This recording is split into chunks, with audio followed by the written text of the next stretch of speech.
Hi, this is Keith Salmon from Keith Salmon Coaching, home of the Million Dollar Story Method, where we make your personal story profitable.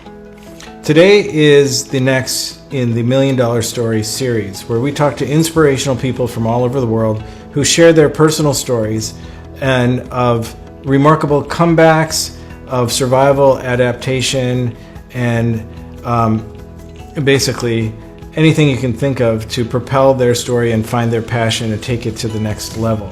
So today is no different. And before we get to the interview, I want to encourage you to join our Facebook group. It's called the Million Dollar Story Ninjas, where I do a lot of training. We have great community where we share our personal stories and we develop our stories and we understand how those stories can help you grow your business and change your whole life and your lifestyle.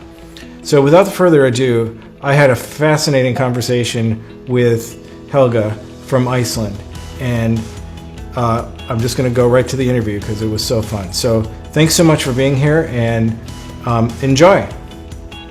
This is the next in a series of the Million Dollar Stories, where I talk to people, influential people all over the world, and find out their million dollar story and try to inspire you with your million dollar story. So that's how it kind of works.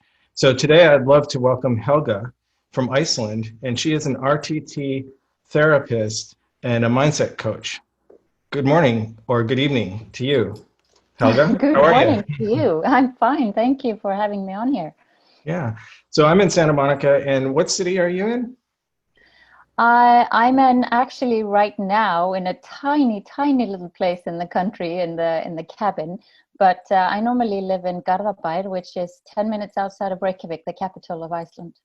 That's awesome. That's awesome. So I tell you what caught my eye when I was looking around, and I do business coaching and personal coaching,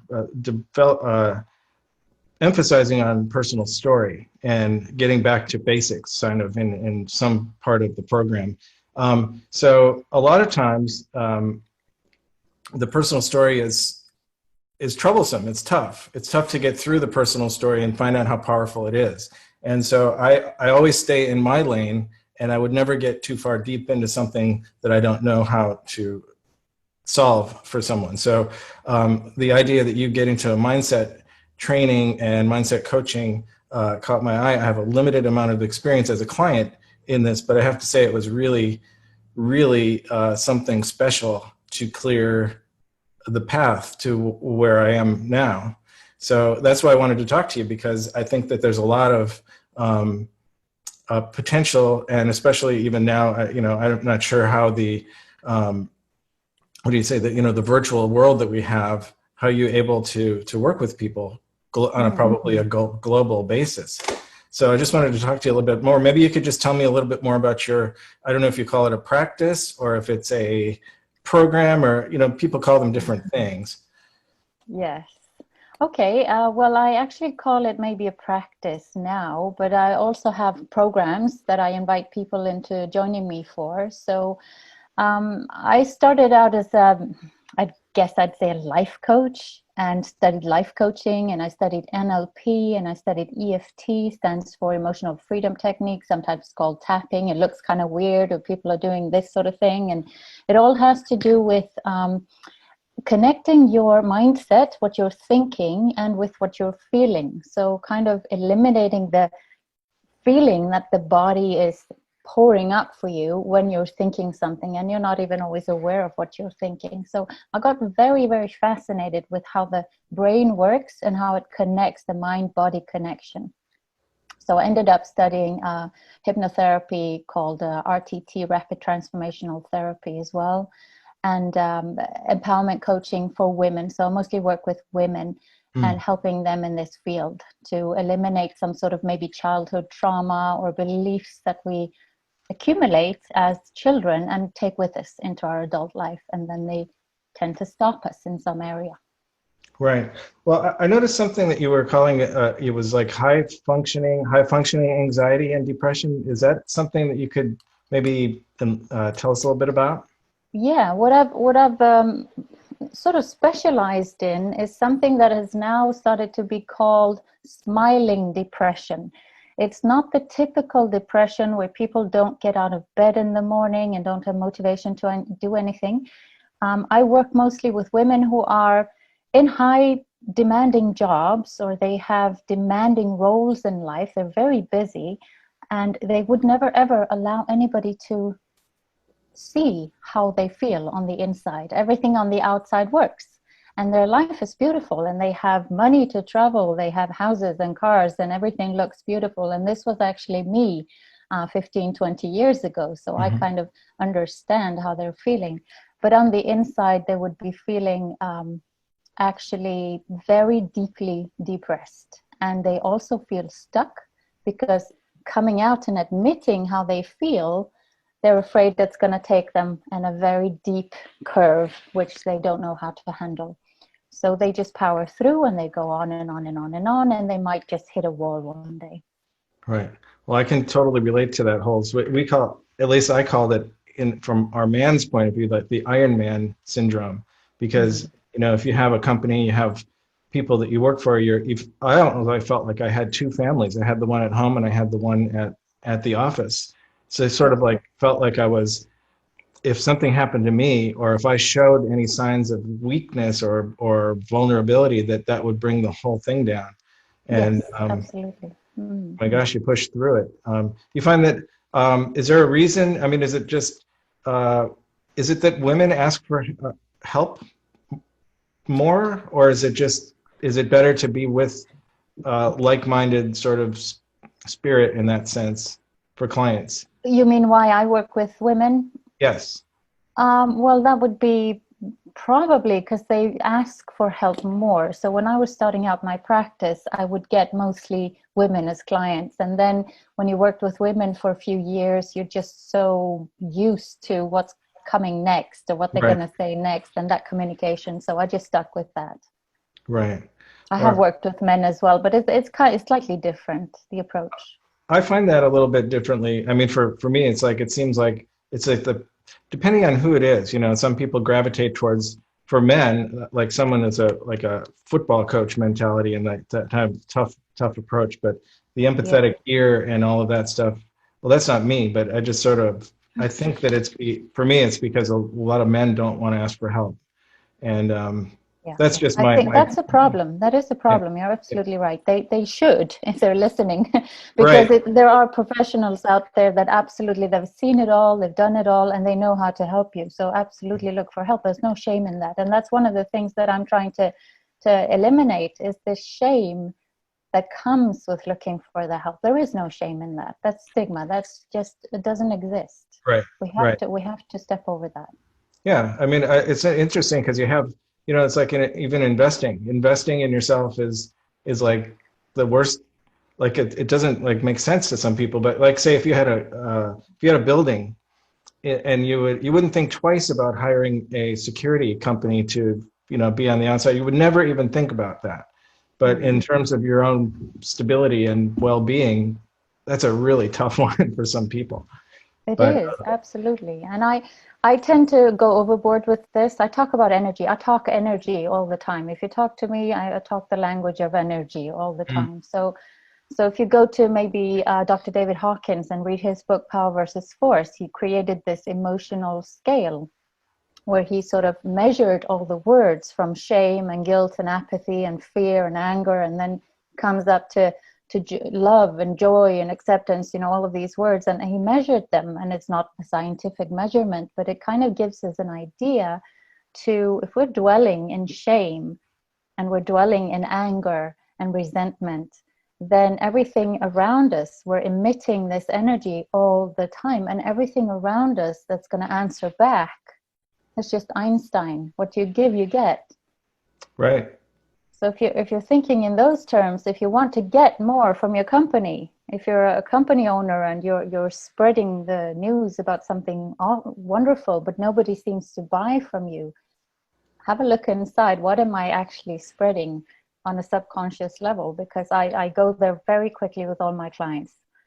They right, have to go within to change what's outside. You don't right. change what's out here until you change within. Right. Well, I believe in that. It's pride gets in the way a lot, I think, for a lot of people, and the exterior is really tough to get into that interior. So Mm. so I think that a lot of people, at least here in the States, have the first time they'd ever heard of hypnotherapy is on like a variety show, like on television, where someone makes someone turn into a chicken and stuff, like things like that, and you Yes. think it's like this crazy, science fiction.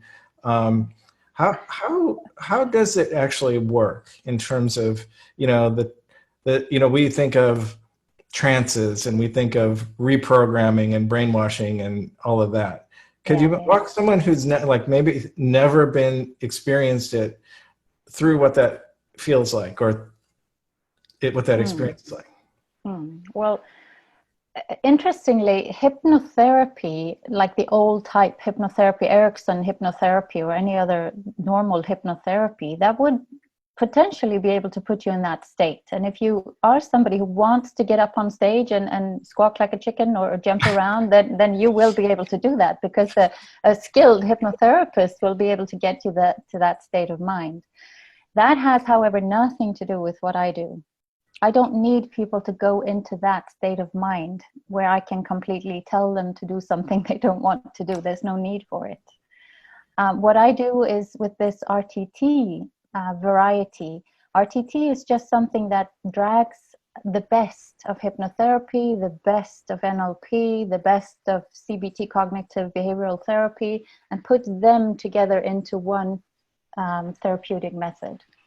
So all I need to do basically is to get people into a relaxed state with their eyes closed, and I just talk them down into a state where they become absolutely focused. And what most of my clients worry about before this would be if they lose control, because that's the worst they could do, is to lose control, not have control of the situation. Right. And I actually tell them they are in control the whole time. They control putting themselves into that particular state of mind. And Right. it is a state of mind that you've experienced 100,000 times. You do it every time you drive your car, when you end up outside your office, but you think, oh, I was going to go to my mom's, but you habitually go somewhere else, and you got there safely, but you don't know exactly how you got there. That's the kind of state of mind you go into, nothing else. Right, right. Well, it's so if you're doing it, say over, say we're on a Zoom call right now. If you did that, it would be the same type of thing. You just, I mean, we're all making changes in the way that we do our in-person. Can't go to yoga class right now, but so I have to do Yeah, it in sort of a virtual environment. So it can't be yeah. that difficult to do. I'm sure you probably did that before the whole pandemic. Anyhow. Oh, yeah, yeah. I did that for since I studied this method originally. I did that over Zoom the whole time. Yeah, Right. Well, that's awesome. yeah. Now, Mm, because part of my movement, or whatever you want to call it, my passion is really is I think, and it's related to the belief system that people have in their own value. Um, so I am curious. Of course, I'm interested in what we're talking about in terms of what you do, but you kind of touched upon it when I like to inspire people by hearing. I call them the $1 million stories. So your how, and not to get too personal, but the like sort of epiphany that said this is where you've got to go in how you can help people. Is that something that mm. you wouldn't mind sharing about a little bit? Yeah, sure. I'll see how far back I have to go. Um, I, like I said, I experienced this kind of smiling depression myself. So I know how that feels. I know what it looks like. I've got 25-year experience of being that person who wouldn't Mm, show anybody how I felt on the inside. right. And one day, I think I had my older son, who's now 21 years old. I had him probably just lying next to me or whatever. I just had a brand new baby. I had a job that was really, really good. I had a house and 2 cars, and I could travel. I had money. I had everything, and I hated my life. And something clicked in my head, and I thought, this is this cannot be it. This cannot be what life is supposed to be. I've got everything, got a brand new baby, healthy, everything is perfect, and I feel miserable. And it was not postpartum depression or anything like that. I had actually been that way since I was about 15 years old. So I really knew that this was there to stay. And doctors had told me, I'm sorry, you just have this condition where you don't produce enough serotonin, whatever. So I was in that state of mind where I thought, no, this is not what is rest of my life going to be. I don't accept it. So that was sort of the turning point for me. I just realized I don't have to accept this. So I started to study everything I could about the mind, how it works, what actually could maintain this mindset for me and these emotions and those thought patterns. And I became very fascinated with everything that has to do with hypnotherapy. But I also wanted to make a difference for perhaps other moms at that time that felt the same as I did. And working women, you know, women who had everything and everything seemed to be brilliant in their life. And I just realized that this has to be changed. And since I had such a passion for it and I felt that I need to do something here, then I read this particular book I mentioned before, Power versus Force. I just realized that since I'm gravitating towards this, it must mean that I'm supposed to be here. If I feel such a strong connection to helping in this area, it doesn't matter whether I have a university degree to do this or not. There must be seminars or things that I can do to qualify. And I just started that path. And that's over 10 years ago. And I haven't looked back since. That's awesome. That's the story. That's the $1 million story right there. You know, and you were a seeker. You sought out how you can make a change and how you can make a change for other people. And that's it. That's the golden story that I love to hear. That's awesome. So, so are there any particular, sort of, do you say when somebody comes into your world, do you go through a goal orientation, or do you have, what are you, how does the program work for you? Is there some sort of, I just don't know if, because I think a lot of people try things and they think that one time is going to fix everything and that kind of thing. I never ever offer single sessions. Mm-hmm. I don't see the point.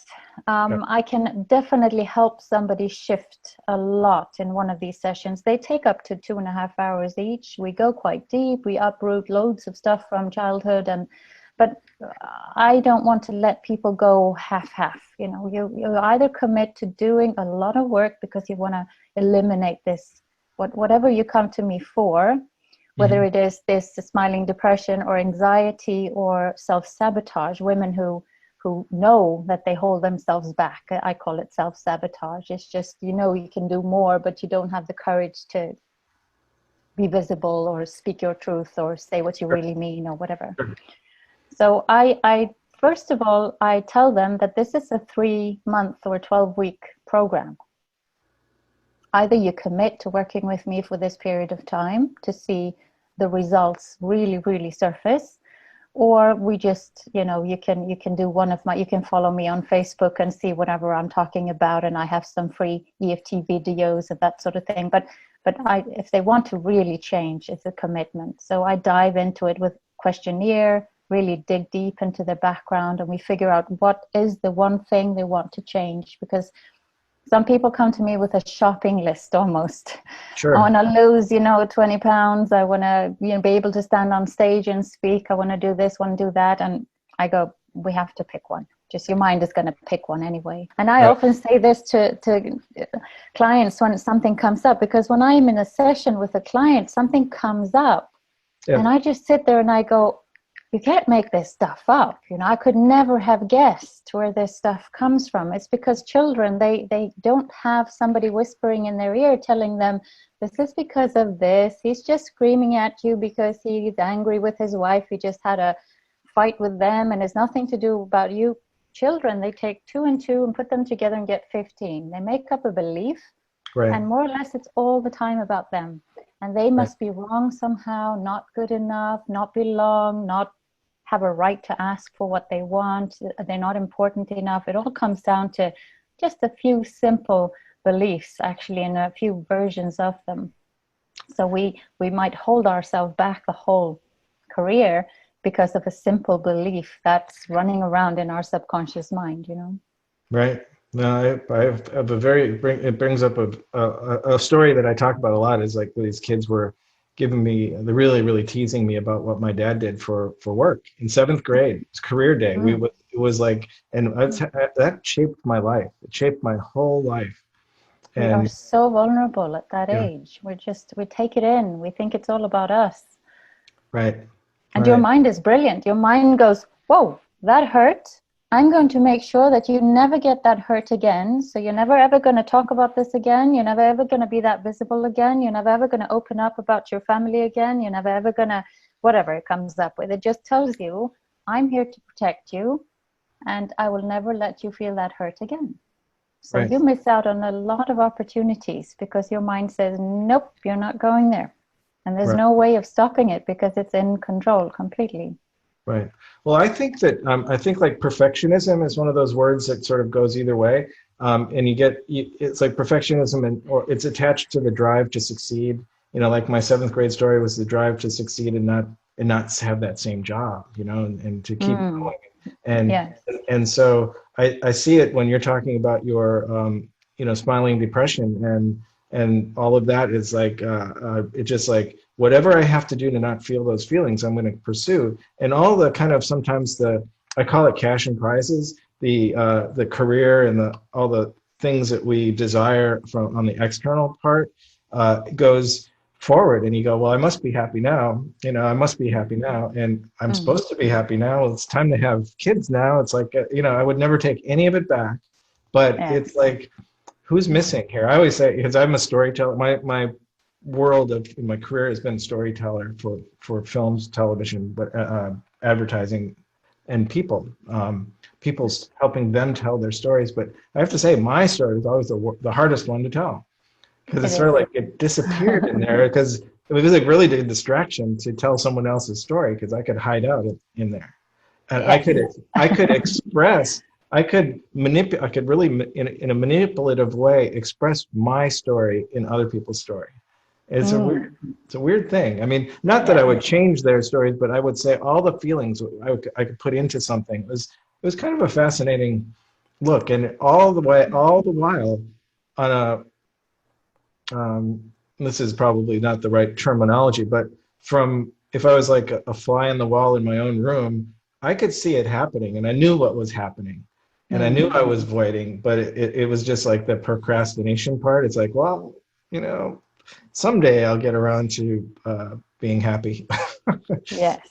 One of But the we do this. I think we do this. We feel our way into different scenarios and situations to see how far we can get. And it's because if we would take a big leap, the subconscious just makes us fall over and break our leg. No, can't go to that thing because you're gonna mess it up. So right, the subconscious takes care of you. It makes sure you don't mess up.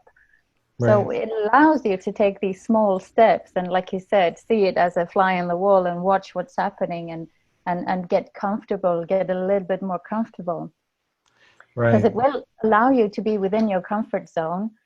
But when you're stepping out of your comfort zone, the heart palpitations are going to start, you start sweating, and you know the physical symptoms come up because your right, subconscious is trying to tell you this is danger zone. Don't go right, there. right, But that's how we grow, right? We need to step way out of our comfort zone to grow. It's just a question: do you want to do it the hard way, or do you want to do it the little bit easier way, right. by talking to your subconscious and kind of making it understand that this is safe now. It wasn't safe for a 14-year-old, but it is safe now. Right. No, that's interesting. You mentioned like the heart palpitations and all of that stuff, but I I have experienced the physical feeling that that some of them are so similar that you don't, I couldn't recognize, like this feeling in my stomach all of a sudden would be um, is it fear? Is it anxiety? Is it shame? It's all sort of like part of the same stomach muscle, or whatever it Mm. is, but it Mm. just goes as a physical thing. And it's nice to be able to recognize those as just like, if you're not a little bit anxious and you're going to go play a big football game, then you're probably going to not win the game. You've got to have a It, little bit of something going yeah, on. definitely helps. I mean, and fear is a great thing. It's kept us alive on the planet for, Sure. millennia. It's just we need it up Yeah. to a point, but we Yeah. need it when we are actually in danger. But the thing Right. is, we think we are in danger far more frequently than we actually are today, and that's based on beliefs that we can easily work through and change. Right. So it doesn't always have to limit us. Right. It's good. It's good to have it. It's necessary. Otherwise, we would, step off a cliff or, step in front of a car. But we need the fear, but Yeah. just up to a point. It's sort of like in different languages, like the difference between fear and caution are kind of they're not exactly the same thing. Hmm. Uh, you know, uh, um, so I mean, what part of the journey, like my first, when I start working with people on their story, I go in a completely old school way, because if we're gonna, it depends how long we have with someone. It's like I go like this, meaning this is kind of like the hero's journey up the mountain, and so I have people. I mean, and they're gonna always develop their own system, but for simplicity, I talk about 3x5 cards a lot. So it's like all of the thoughts, all of the things that might have gotten in your way from the moment you started to think about your journey here. I just have them put them down on a card. And that's where it's like I stay in my lane. If it's something that we can just identify and just push them off to the side and realize that, hey, like for me, I know that those seventh graders were, they were just, if it wasn't me, I would have probably picked on somebody else. But that's my memory of that day. I'm sure that those kids are just totally normal kids, and it's not, just my point of view that day. So I can put that on a 3x5 card and put it here and know that I'm okay with that. And so when I have a client that has something that's just like this 3x5 card that's still really hurting and it's really blocking them still, um, I I think I talked about this when we first came on, is that I would want to suggest to them to get some help other than, it's not my territory. So would that be something like, if I found someone like that would it be a suggestion to go to someone like you on this level to get past some of those things? Does that make sense? Definitely, because people specialize in different methods, and there's all kinds of methods. I use EFT quite a bit, that I said as well, and EFT is quite a simple method. EFT people can actually Google and then just replicate what somebody else is doing with a similar issue. They can just Google EFT for anxiety or EFT for whatever, and they would get a video of somebody doing EFT. So they could actually get somewhere with something like that. But then something that takes a bit longer, mindfulness, to learn how to do mindfulness well, or to go to somebody who does EMDR, for example, or normal hypnotherapy, or this kind that I do, RTT hypnotherapy. That's by far the fastest working method that I have found. Mhm. That's why I stuck to this one, because it works so quickly. I'm very impatient. I Sure. want things to blow over quickly, because you've dealt with this for what, 20 years? Do you want to keep it for much longer? No, I didn't think so. So just let's take it away.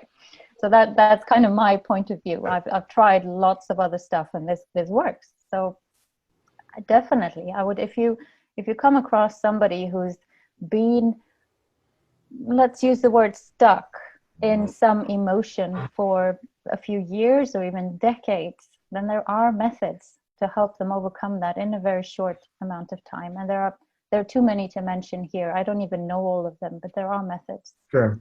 Well, I think that that's part of the process with me, is like, even to admit that there are some things that were blocking us, because we've got, that journey can be long sometimes. And, if and then what I'm always looking for is the transformative moments that make you the hero that you are, is to bring, like you shared yours, where, that became a passion to spread that word and to spread that message.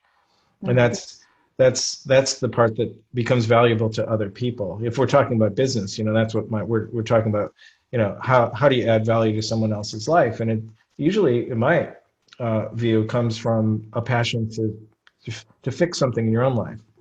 There's a guy. Absolutely, Yeah, 100% agree. Yeah.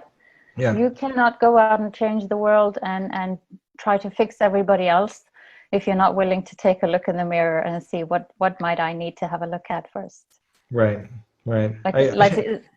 Change begins with I need to begin here, and then I can emit some other frequency that might influence somebody else to do some changes, but I don't go around telling people they need to change because there's something wrong with them. That's never the way it is. Right. Wow. Well, that's awesome. No, it sounds, you sound very peaceful. I mean, it's really, I'm sure that people tell you that all the time. They do, actually, they do, Yeah. yes. Well, I think that's Thank it. you. I have, it's like I know you go so far deeper than but I mean, on the level of the reception of of listening, like listening. I had a conversation with somebody yesterday about, I call it the art of listening. It's a fascinating thing, because if you give somebody the value, you give them that moment where they can actually share with you, and you actually are listening. It gives them some huge amount of trust in you, that you can even have a relationship beyond a complete pitch. We're in a world of pitching. Everybody's pitching all the time, and Yeah, so absolutely. we'd have a lot of, a buzzword is authenticity and be authentic, but I call it authentic listening, when you're really listening to someone. Hmm.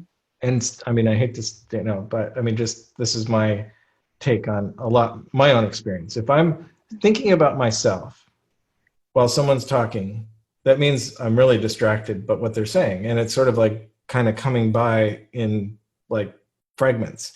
And then if I really am authentically listening, and I take my mind off of myself and what I'm going to say the perfect thing, well, I'm thinking about so much about what I'm going to say that I'm completely missing the connection. Yes. And so normal conversation happens, you really listen, and it's technique and all of that, but if you to just peel all that stuff away and have a normal kind of conversation, you can maybe solve a problem for them. And it's a Yeah. really an important step in people who don't have experience in sales and things like that. It's like, boy, you got to listen, you got to really understand who you are Mm. who you're talking to. Yes. um, And that's what most people struggle with, actually. That is that exactly what you mentioned, that when somebody else is talking in their head, they're already planning the response. So they exactly. miss the rest of the conversation. And that's very common, that people don't really say, but that's a trait of a good coach, isn't it? To really hear what the other person is saying and being there. And that's one of the best compliments I've ever gotten from a client, is that she said, when I'm with you, I feel that the world disappears and you are listening to every single word I say, and you completely see me and you hear me. And that's what I'm striving for as well, because sometimes I don't need to do anything else. I just need to sit there and be there for them, and Right, problem solved. I don't need to do anything. right, I right, just don't feel like they can go anywhere where anybody will see them or hear them. And that's part of the thing that people come to me for, is because as children they weren't accepted or weren't validated, weren't heard, weren't seen. They didn't matter, they weren't important. right, So my job is also to not make them come back to me again and again, because in that space they feel validated and important. It's my job is to make them feel that way anywhere, right, so they don't get hooked up on me. They can go out and they can understand that there's a different tribe out there for me. Maybe my friends or family that I've had up until now haven't shown me that attention, but there is a tribe out there for me. People who are more like me, who will accept me for who I am. right, right. No, it must be gratifying to send them off. It's like sending them out of the nest in a way, and they have so much more. It's there's a lot of you know, there's just a great feeling when you can send somebody along the way, and Mm-hmm. sort of like golf instructors. Golf instructors want you to come back, And I don't mean that, I mean, because that's probably because golf is something that you can't perfect and you can always Yeah. improve. And so Yes. it's sort of like that, but in sort of like the mindset, if you were the best golf instructor and you could give one lesson and they would never, you'd be out of business and they would become a professional Absolutely. golfer. Yeah. It's a business. It's a business, isn't it? Yeah. Right. But you don't want the same client. You wouldn't want the same clients over and over and over again, would you? Because you'd feel like, am I actually helping you? Are you getting somewhere? Well, right, but then, you know, there is a certain amount of advancement, you know, advancement in depending on how where it's all goal oriented. And if the goals are achieved, and all of a sudden you've built your team and you're good to go, then you're good to go, and that makes me that makes me very, very happy and proud. And likewise, when, you know, even in like editorial companies or film editing companies that I've worked with, you know, you bring somebody in, you teach them everything you know, and then they leave. But then, you know, honestly, for me, I was still a little hurt that this one person had left, and then I saw her name come on the end of a visual effects credit on a Denzel Washington movie, and I'm like, all right, Nice. I got to get over this. I was just a little hurt, and Yeah. but it was a very proud moment for me, and you must be proud of the progress that you help, you know, for the people that you help, and that's what we're in it for. That's if you have to have that kind of mindset. If I can, by helping myself and expanding myself, if I can see that I have inspired somebody else to do that as well. I look at it this way. There's like we're all contributing to this pool of energy into the world. And how do I want to contribute? Do I want to contribute with shame and fear and anger and resentment and being irritated and whatever? Like I think in a way I'm trying to make up for 25 years of being angry. So I'm trying to just let go of all that stuff so I can give more peace into the pool, into the pot that everybody's contributing into. I hear you. I hear you about that. I mean, you know, it's not, you know, there's lots of slogans, but it is really never too late to make an No, impact. You know? absolutely not. No. Yeah. So I remember some of the changes that I tried to make, and you know, I just wasn't ready to make the changes. And then you know, the experiences in between point A and point B were actually, you know, really nuggets for what I can teach. And it's like that. It's never too late. And isn't it always said as well that when you're ready, the teacher appears? When you're ready to learn a specific lesson, the teacher will appear. Right. Right. If you're aware enough, you'll catch the moment and realize. Well, I believe that. I think the synchronicity in the world is there. It's always there. But like you just said, if you see it, you sometimes it's like billboards on the highway. You know, you see them every single day, and one day you go, wow, that's me. That's me. Yes. It's I think, yeah, and I think that's almost actually is the premise behind me talking to you, because the more that people watch and the more that people hear stories that will go, hey, that's me, and then they identify with somebody. They may have heard the story 100 times, but it's our job, my job, to make people aware that if someone was saying no, you can't, I say yes, you can, and sometimes I think by example as opposed to intervention is how to do it from my level. You see someone you want to be like, and then you've got a chance. But I couldn't ever impose, you know, to the person I see on the street. I see a person on the street, I like, boy, that person could really use my help. And if I run over there and tell them, you've got to change your life, that does not never work. It doesn't work. I did that for years before I really started a business like this. And I'd like to, you know, if anybody is thinking of starting a business as a coach, coaches have this sort of thing that it's like coaches are all cut from the same cloth. A lot of coaches, they are missing that belief in themselves, that they actually have something valuable to share. They downgrade themselves a lot for the first few years even, and for a long, long time. And they will fall into that trap to start coaching in the wrong place at the wrong time. offering help to somebody who didn't ask for the help. Right. And that's going to put you down even more and even more, because you're, in a bar after a drink or two, and you're pouring out all this wisdom to somebody, and they just go, "Stop talking right now. I don't want to hear what you have to say." And then your self-esteem is kind of crushed again and again and again. So, right. So it's that calling. If you feel that I have something to share here, I know something has helped me, and then I offer them into my office, into a practice, and if they come willingly, they're saying, "I want to hear what you have to say." You have That's to pick right. the place and time. That's right. Well said. That was well said. Now, is there anything that we should know about your programs, or anything that's coming up for you, in terms of like anything you wanted to talk about right now? Oh, well, I'm just in the middle of launching a new program, which is actually because I did it first in Icelandic. So I've got a program in Icelandic regarding self-sabotage in women. And that's gone really well. I've been running that for about 3 months now. And women are really taking large leaps and steps because I have hypnotherapy in there. It's online, everything.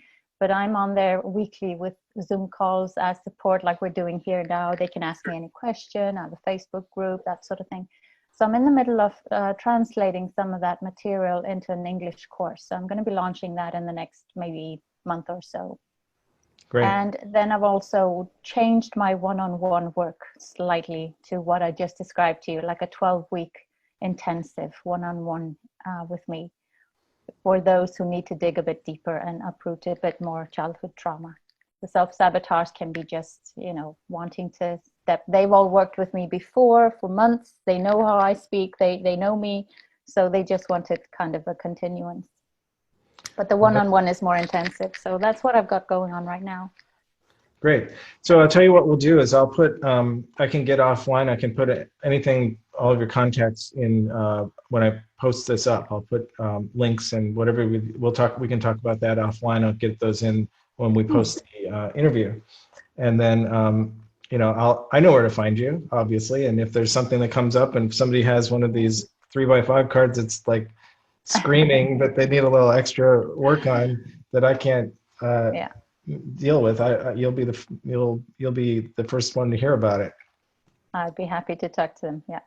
So I can't thank you enough for coming on and talking with me today. And thank you. It's always a great opportunity to step outside your own mind and reflect on what you're doing from an outside perspective. So. Yeah.